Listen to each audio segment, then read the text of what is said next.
should Irish people abroad, Tánaiste, have the right to vote in all our elections, some of our elections? Well, the issue was looked at a number of years ago by an all-party committee which issued a report about 10 years ago, and that all-party committee came to the conclusion that the right to vote should not be extended to emigrants, that the existing system that we have, that voting rights are confined to people who are actually resident in the state, that should be retained.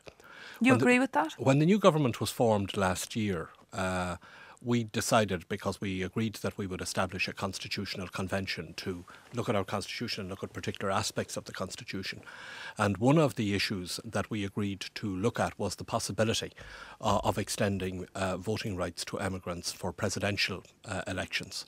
You think it wouldn't work for general, even with a list system or anything like that? I think there are a number of first of all, there's the extent that the number of people who form part of the Irish diaspora. I mean, we're not like, you mentioned Italy earlier on.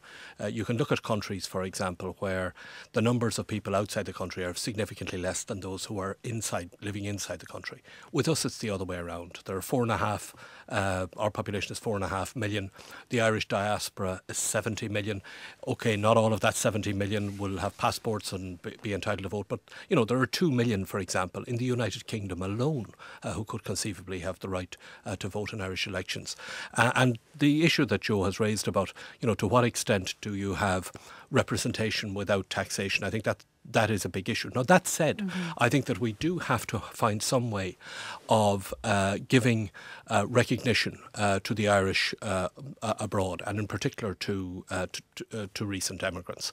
And when we were drawing together the programme for government last year, we felt that the area that should be looked at was the possibility of extending the voting rights to emigrants for presidential elections. Now, that will need to be looked at by the Constitutional Convention when it is established. So is it something we'll be talking about for another 10 years, do you think? I mean, obviously, I know you can't answer this now. But, no, it's not intended. How do you see this working out? No, we don't intend. First of all, we intend to proceed with the establishment of the Constitutional Convention, and the Taoiseach and I are currently in discussions with the opposition parties about how that will be established and what the composition of it will be and so on. Secondly, we don't intend to have a Constitutional Convention that runs for years and years. In fact, our target would be that we would try and get the Constitutional Convention to report quickly on particular issues relating to the... And this would be one of them? This would be one of them. Obviously, there are then practical issues that arise if it's decided to have some extension of voting rights about how it's actually done in practice, because, again, we don't have an embassy in every country. We have a residential embassy in 56 countries out of a total of around 180 countries around the world. So we don't actually have an embassy in every country. So there would be some practical issues about how the voting process would actually be done.